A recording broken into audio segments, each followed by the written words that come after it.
आज हमारे साथ महाराष्ट्र हज कमेटी के नवनियुक्त सदस्य इरफान शेख जो है, यहाँ के जो मुख्यमंत्री है महाराष्ट्र के, उन्होंने उनको हज कमेटी का सदस्य बनाया है।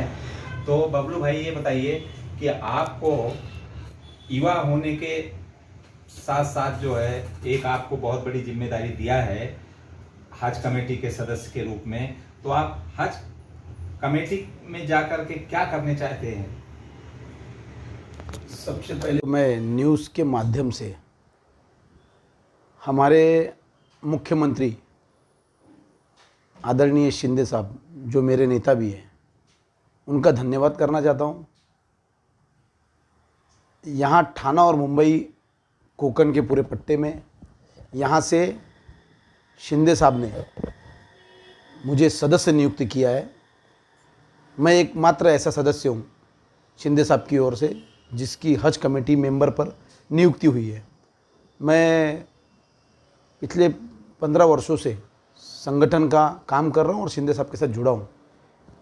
इसी वजह से मुसलमानों की समस्याओं को हर वक्त उनके पास लेके जाना, और भी कौम की समस्या है, मुसलमान की समस्या का विशेष ध्यान रख के, क्योंकि एक लोगों में ऐसा ये है कि कोई काम नहीं होता है। पर मैं आज न्यूज़ के माध्यम से बताना चाहूँगा मुस्लिम कौम को कि आदरणीय हमारे मुख्यमंत्री, जो उस वक्त के नगर विकास मंत्री थे, आमदार रह चुके, उनका भी ज़मीनी सफ़र रहा है।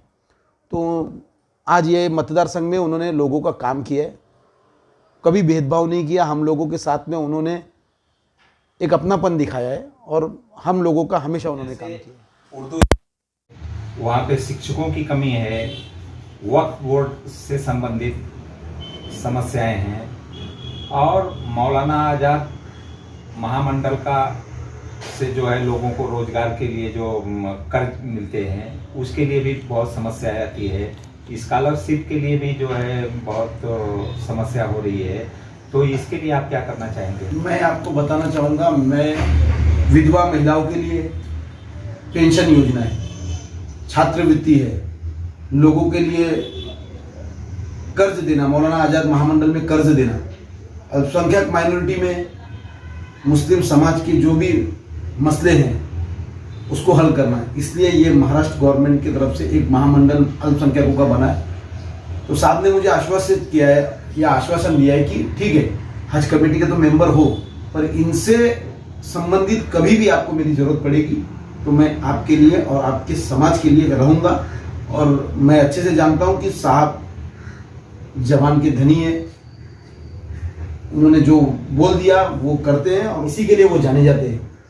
वो खुद भी जमीनी कार्यकर्ता रहे। इरफान भाई, आपके वालिद साहब ने जो है वागले स्टेट में एक कब्रिस्तान और कब्रिस्तान के पास एक मस्जिद का भी उन्होंने निर्माण कराया, और शिंदे साहब ने जिस तरह से उनको मदद किया, आज एक बहुत अच्छी जगह पे जो है मस्जिद और कब्रिस्तान लोगों को मिली है।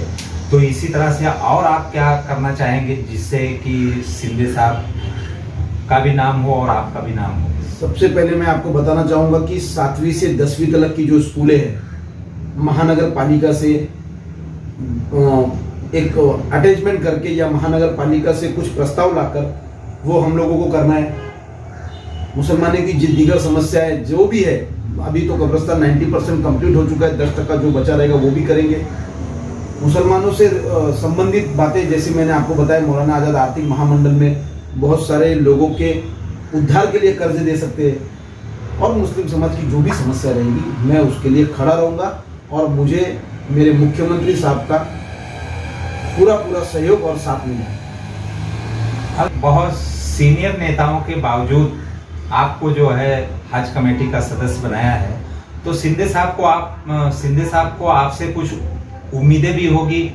आप उनके पार्टी के लिए, बाला साहब की शिवसेना जो उन्होंने बनाया है, उसके लिए आप क्या? मैं आपको बताना चाहूँगा कि पार्टी में बड़े सीनियर लीडर तो थे, पर संघर्ष भी देखा है। बचपन से उन्होंने मुझे देखा है, मेरा संघर्ष देखा है, और यहाँ की राजनीति का एक हिस्सा रहा हूँ, लोगों के सुख दुख में बना हूँ। बताने के लिए बहुत सी बातें, समय कम पड़ेगा, पर उन्होंने योगदान और मेरे वालिद साहब का योगदान समाज के प्रति जो समर्पित था वो उन्होंने देखा है, इसलिए कहीं तो मेरी मेहनत रंग लाई। मैं आज आपको एक न्यूज़ के माध्यम से बताना चाहूँगा कि हर वक्त मेरे पे छींटा कशी हुई है कि अरे शिंदे साहब से जुड़ा है पर कभी तेरा भला नहीं होगा, कभी तुझे शिंदे साहब आगे नहीं लेके जाएगा, ये शिंदे साहब कभी अपनी कौम का भला नहीं करेगा। पर मैं आज आपको एक न्यूज़ के माध्यम से बताना चाहता हूँ कि मैं बहुत सब्र रखा हूँ और मैंने बहुत इंतज़ार किया इस दिन का, और मुझे मेरे नेता पर पूरा यकीन था कि जिस दिन मेरा वक्त आएगा वो नेता मेरे लिए मेरी जगह सुनियोजित करेगा और मुझे अच्छे उग्र पद पर और काम वाले जगह पर लेके जाने का काम करेगा। अचानक से मुझे फ़ोन आया और इसमें हमारे साहब के जो निजी सचिव है प्रभाकर जी, उनका मुझे फ़ोन आया अधिवेशन के पहले दिन की आपकी नियुक्ति हज समिति पर हुई है, गैजेट आया, राजपत्र आया, सब जगह मेरा नाम था। मैं खुश हूँ, समाज में भी खुशी की लहर है और मैं ये कहना चाहूँगा न्यूज़ के माध्यम से कि आदरणीय शिंदे साहब ने हम लोगों को संभाला है और आगे भी उनका वचन है कि वो हम लोगों को संभालेंगे।